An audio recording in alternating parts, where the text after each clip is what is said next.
10? Yes. A confused mind. Who's confused here?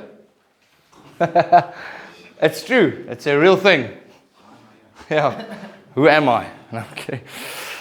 Well, you're in rehab. And you did a lot of stuff you shouldn't have. So you ended up here. Don't be confused about that fact. These are consequences, not trials or tribulations. You've ended up here because of your behavior. Don't be confused about that. A confused mind is a real tricky thing. And you'll see as Tony Joyce, as I'm a teacher of the book, and I'm going to give you guys some Bible verses. You believe all of it. You believe all of it. Ephesians 5, it speaks about, I told you guys before, about everything done. Everything done in the, if you shine a light on something that's in the dark, it becomes, the other version is actually pretty more, listen to how cool this verse is. And everything that you do in the dark comes to light. But anyway, it says, but everything exposed by the light becomes visible, and everything that is illuminated becomes a light. You know, yesterday I told you it was about you must see yourself as you are. Now you can only work, if you see yourself as you are, that's a place from a foundation where you can work from working on yourself, changing the things you don't like about yourself. And that takes someone in the light to show you that you are in the dark in some areas. Guys understand that? So correction is a huge part of recovery, unfortunately, and trust building. Don't be confused about that. Don't be confused about the fact when you leave here, you'll be watched like a hawk. Don't be confused about that. You are not trusted. Don't be confused about that. Some of you would like to be trusted, but you know, by your fruits you shall be known. And at this stage, you know, your family hasn't heard much about you, and you've written them similarly. You know, we ask you guys for the first 3 weeks or whatever that you're here, you write, or the first 6 weeks, you write an email every week. You know how many times I've had to ask people to write their family's emails, but they complain to me that they miss them. That's the truth. You miss your kids, but you do nothing to send them any letters. You expect them to phone you and love you and write you all the emails, but you're the one making trouble.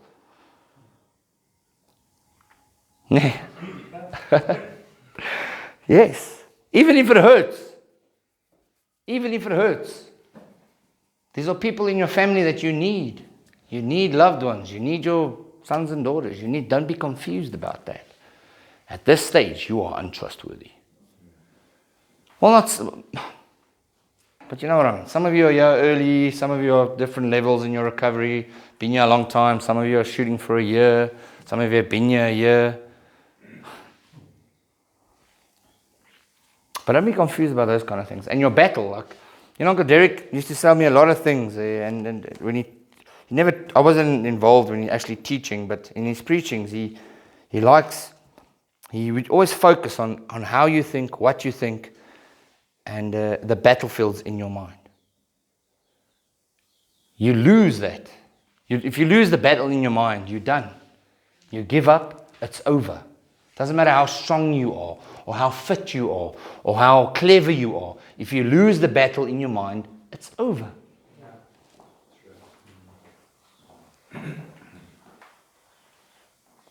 You guys like training, like most of you. Most of you like gym, you like training and things like that. You train your body in a certain way, and it can do certain things. Ne?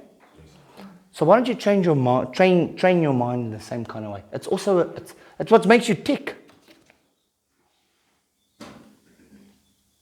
A lot of times, even we spend so much time on this part of our bodies, but not enough time on this part of our bodies. And then you wonder why you're confused so much. Like the beard. You know? Okay, let's look at that. Tony Joyce says, she says, I lived much of my life like that, not realizing that the devil had declared war against me and that my mind was the battlefield, and I was totally confused by everything and didn't understand why. Reasoning about your time here, reasoning about this, and reasoning about that, and reasoning about things, and not focusing on things that are important, but focusing on other little things that are not important, which won't make a difference in your life, but you're consumed by it. And that thing that you're consumed about is the reason why you're confused.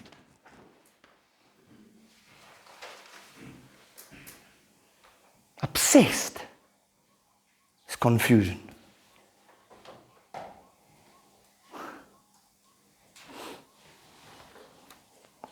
Matthew 16:8 says, "O ye of little faith, why reason ye among yourselves?"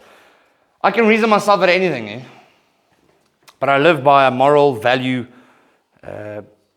foundation which has been planted into me by Jericho and Lucas and Rolf and Lawrence and Dirkie. All these people that are speaking to my life are very, very, very important, because they show me what's in the dark. And if I know it's in the dark, the Bible verse says then it's illuminated, and that thing becomes a light. Even that gets worked for your good. Your weaknesses. My strength is made perfect in your weakness.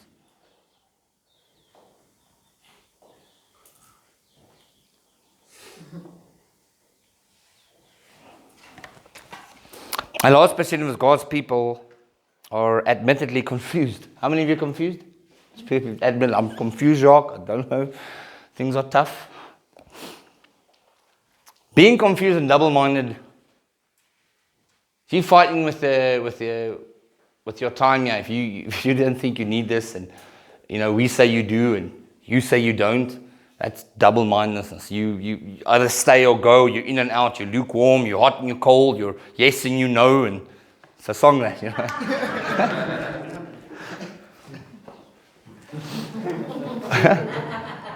Katy Perry. Yeah. But anyway, that's double-mindedness. You can't be double-minded. The Bible says you're unstable in all your ways. Working towards a goal. Yesterday we spoke about your reasonable service. Finishing your time here is the reasonable service. It's not over and above what's asked from you. It's just what's expected of you.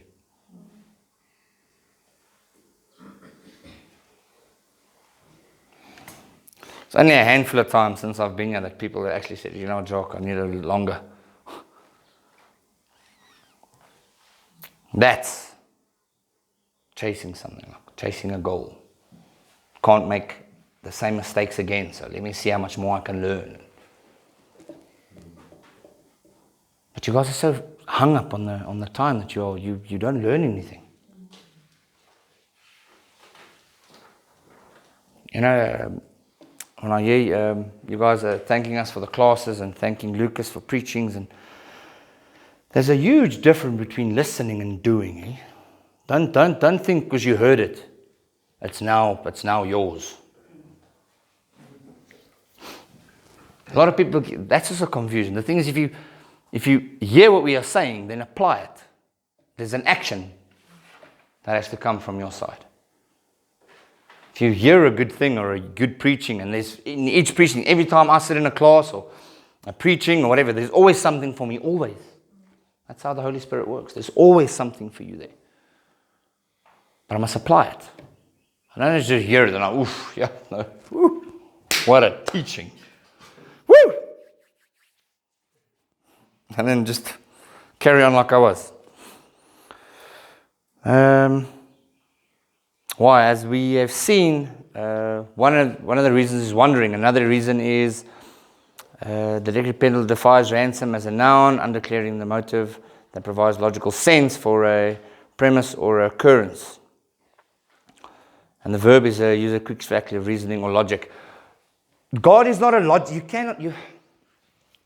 cannot. God is not logic. He's way and above than what you think. Way and above. His ways are not your ways. He doesn't think like you. He doesn't speak like you. You're made in His image and likeness, but you are not God. You cannot think out God. What? I've think a lot of times I spend time with why God? But who am I to ask God why? It's true. If I trust the fact, all that I am, knowing that everything that I do will work out for my good, He even takes the bad, if I trust and love Him and involve Him in everything, who am I to ask Him why?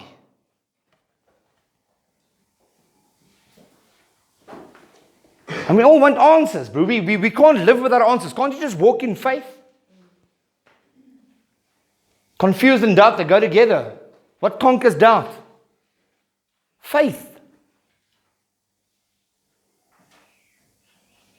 Conquers it. If I'm doubting a lot of things, I remember that. Sure, I remember who God is in my life. And I look back at what He's done for me. What He's pulled me through. It's been much tougher than 3 weeks extras or 4 weeks punishment. It pulled you out of the dark, man. Dangerous places. But I have faith. If I look back, I have faith.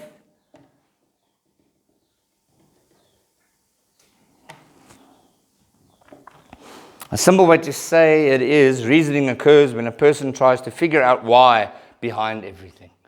Why did I use drugs? I started off because it was nice. And then I came to realize that there's a lot of stuff I didn't deal with. If I don't involve God in everything, things go haywire. And you've seen it. You've all been given up to a debased mind. All of you. You know exactly what kind of destruction and stuff you can cause. One of my favorite things are two things that one of them Rolf says, and I think he says it a couple of times before, but it's something that really rings with me. It says, just because you're sober doesn't mean you've changed. Think about that. Just because you spend time here doesn't mean you've changed.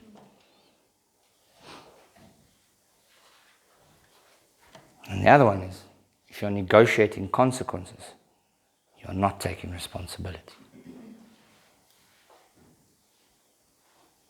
Like you guys like to do, negotiate. It leaves everything bad. All the trust that you build goes out the door, shows that you've changed nothing. You can't negotiate your consequences for your behavior. How does that work?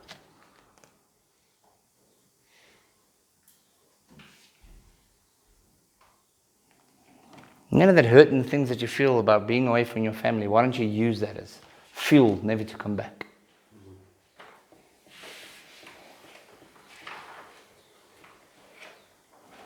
I told you guys a lot about disappointment.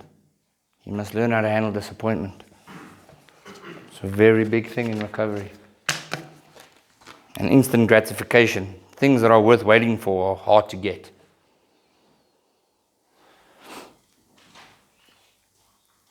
I'm a pastor now, so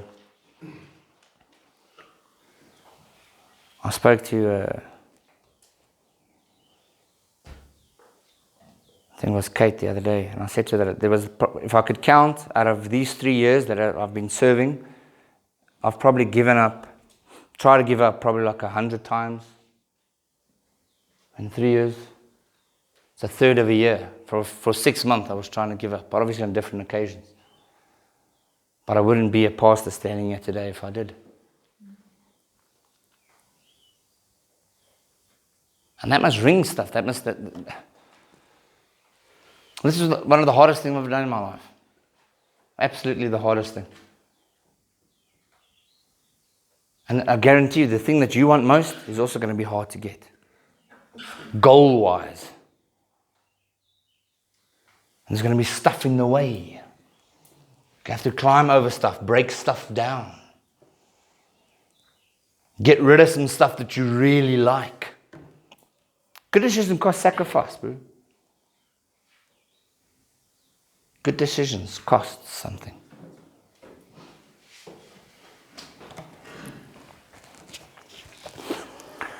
Reason causes the mind to resolve round and around a situation, issue, or even attempting to understand all intricate component parts. I don't know. Okay, I don't know how. A lot of things don't work. But let's take, I don't know how that mixer works. I just know what it does. It plays music, and I need to know that. I don't need to know what's going on inside of it, because then I get someone else to fix it. But if I look at a situation that we find ourselves in here daily, on operations kind of, situation, I do operations, yeah, so a lot of things it's cool, because a lot of things have to mix and match, and have to make plans and make sure that things all run smoothly. But I have people involved that do the detail. I just see the plan. I don't do the driving myself. I don't pay the things myself. I just got a plan. I don't even know how everything works, but it does. You don't need to know the ins and outs of your recovery. Yeah. You just need to know that you need a freaking change. You guys get involved in all kinds of little nitty-gritty little things that have got no idea. It's got nothing to do with you. Everything that counts is in these sessions, in the offices, where you get counseled, and your behavior. That's what you need to focus on. Nothing about running this place at all. But a lot of times people are like, yes, I wouldn't do that. I'll do it like this. If I had this, you know what I'll do. The devil's stealing time from you, brother. Jericho was here long before I arrived, and Jericho will be here long after I leave.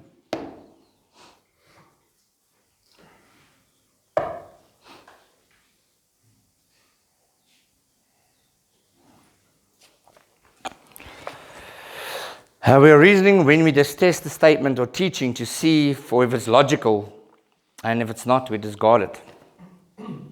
So if it doesn't make sense to you, it can't be true. You know how freaking dangerous that is? That's very dangerous. If I tell you something and you immediately say, it comes down to that thing, just because you're offended doesn't make me wrong. It's a real thing. The thing is, if you feel like you're angry at me now, you think you're right.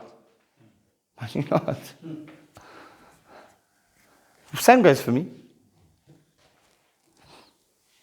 But immediately I puff up myself and I think of me. But you'll see, normally you get offended, it's normally because someone sees you for who you really are. Offense can only be taken. Yeah, I can offend you if I like, bro. No, don't watch out for that, bro. It's a scary thing, Chris, because if my heart's wrong, I can offend you, brother. And I guarantee you'll take it. Watch out for that. If you have peace in your heart, don't let someone steal your peace. But if I wanted to offend you, I could.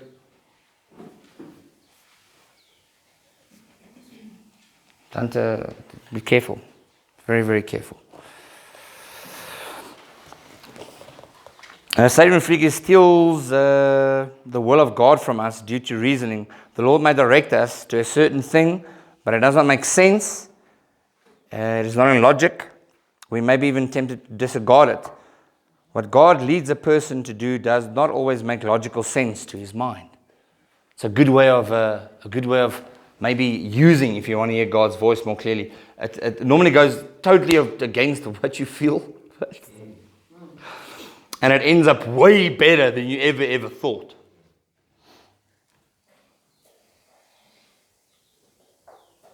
Because this thing only wants pleasure all the time, wants you to feel lekker, be lekker. You guys know what the Satanic Bible's motto is, eh? It's do what thou wilt. Do what you want. Okay, let's check what got yours.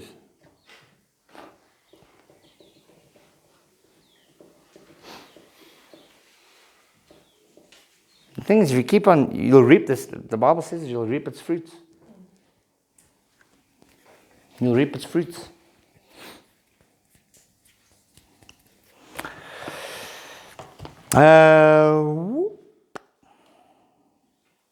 His spirit may affirm it and his mind reject it. His spirit may affirm it, but your mind rejects it. So you feel it in your spirit, it's a knowing that you know that you know that you know. Bah, it goes, sits right here, you know it's true. Suddenly, like, for that split second, you know exactly what to do, and when you get there, it's like, all of a sudden, like, oh, yes, no. Can't be that. Then you start reasoning, instead of just go doing it, like praying for someone. And you had to get taught, not teach you. But the thing is, if Brad feels the urge to preach to Jones, and he knows that this is God saying he must go preach, he must be obedient and go pray for him.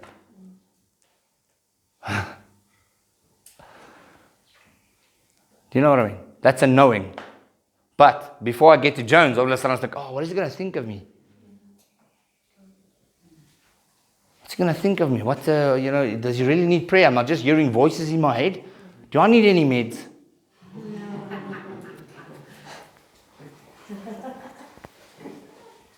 But it's true.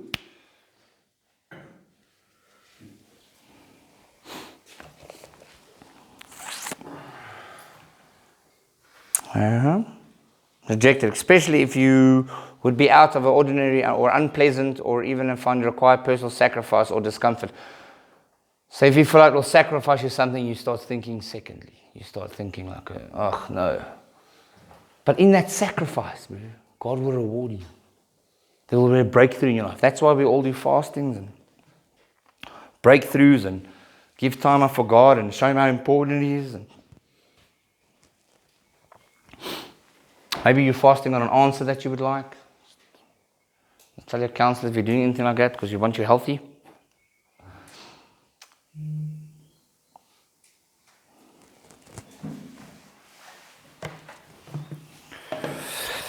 Okay. Here is a practical personal illustration that I hope will help bring you more understanding on the issue of reasoning in the mind versus obedience in the spirit.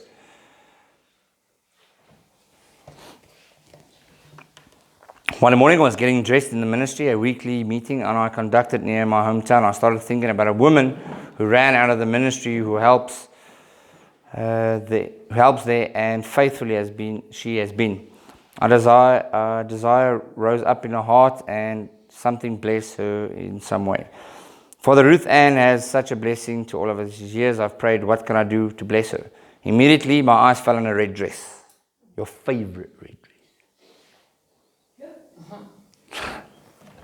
What would you do?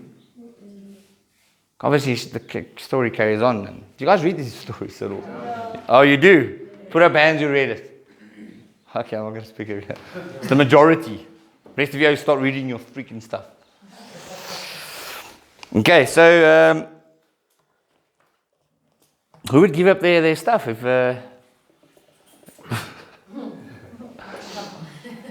No? Give up your... Yeah. Favorite dress, favorite pair of jeans, favorite pair of shoes. Your car.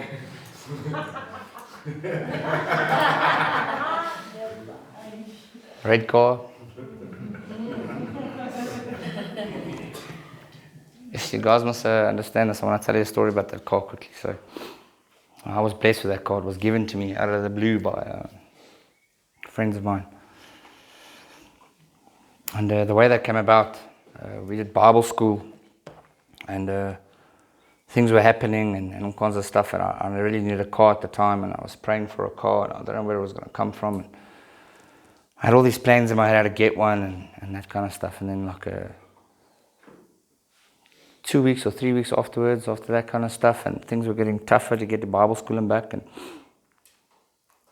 then out of the blue, friends of mine phoned me and said, "Jock, you must come to Roodepoort. We want to see you." And as I get there, they had a car there for me. And they gave me a car. Sure. I've been given a lot of things in my life, but a car... It's actually the second time I've been given a car. My mom gave me my first one. So I think I'm blessed. What do you mean? You guys know that if you earn $2, the average, what was it? The average money spent in the world, if you're the lowest amount, or the purest, the people that are not as fortunate as we are, they live on $2 a day, and then they count you as fortunate in the world. It's bad, bro. They count you as fortunate if you can spend $2 a day on your food and things like that. So you guys have a lot to be grateful for. And you don't even work while you sit here, and you guys get tuck money and meds money, and you guys write me budgets which are totally ridiculous.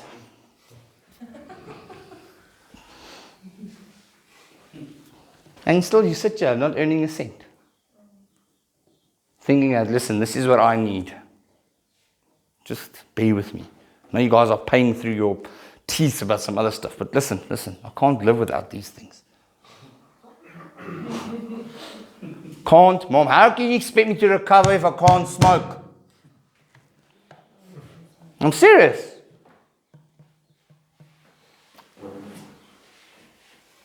You guys still stop smoking? Still stopped? 4 days. 3 days. 3 days. 2 days. You guys are like, hey, man. Told you guys before, you got no idea how your life will change if you stop smoking. My whole life changed. Everything. I started teaching, preaching, flipping, counseling. I lifted up. I could hear God more clearly. Things made more sense. I wasn't so confused about things anymore. My whole life changed. And that was important to me. Smoking wasn't. Okay, the red dress. So think about what you'll give up if God tells you to.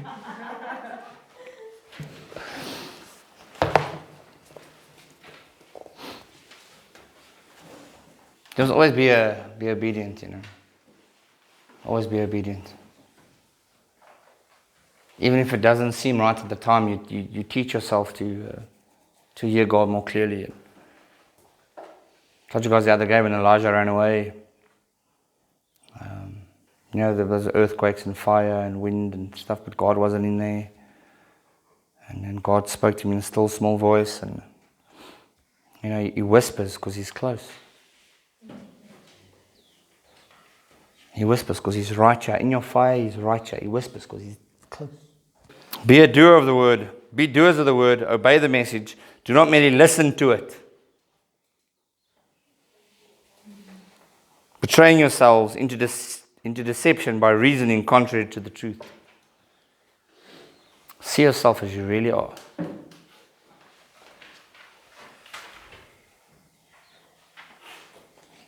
It's an enlightening thing. It's a thing that really it opens your eyes to a lot of things when you start seeing yourself as you really are. Start seeing yourself as a person that really made trouble, hasn't got it all together, not been a good son or daughter or wife or husband or father or mother. Don't fool yourself in these things. See yourself as this, and then from there on you grow.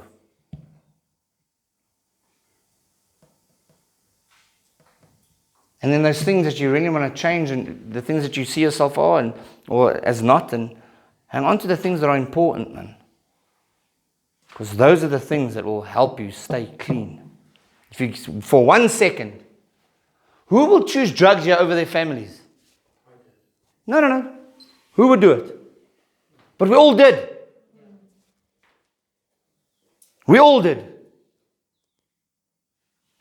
But you come here and say, no, I'm not going back. I'm not this person. I'm not this. I'm not that. You did it. So don't. That's why see yourself as you are. I won't make the same mistakes again, Jacques. I'm telling you I won't. I guarantee you when push comes to shove and you haven't learned what you should learn, Took me 5 or 6 times. Still don't know the exact amount.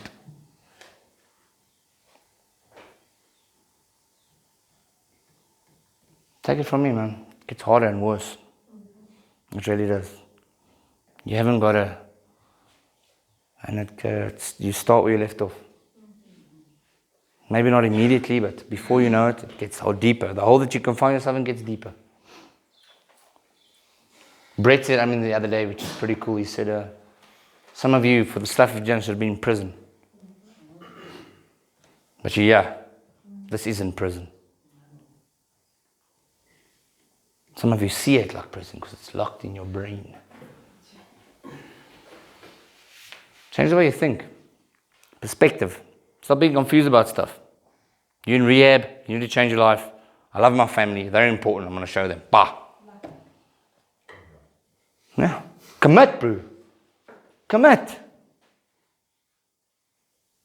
Stop half commit. Commit.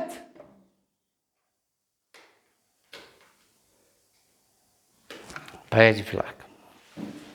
Father God, thank you, Lord, for this class. I lift everybody in this room up to you, including myself. Please rain on us with your Spirit, freshly outpoured Spirit, Father God. Please guide us and lead us in your wisdom. And Father God, all of this is for you, and I do pray it, and I pray that you show us again what's important in our lives and how we hang on to these things. And our time is so precious, and we don't want to be away from home anymore. So give us the courage and the strength to tackle these things that hinder us so badly, so we don't have to be away from home anymore. Please go with everyone with heartache and broken hearts, Father God. You say you are close to them.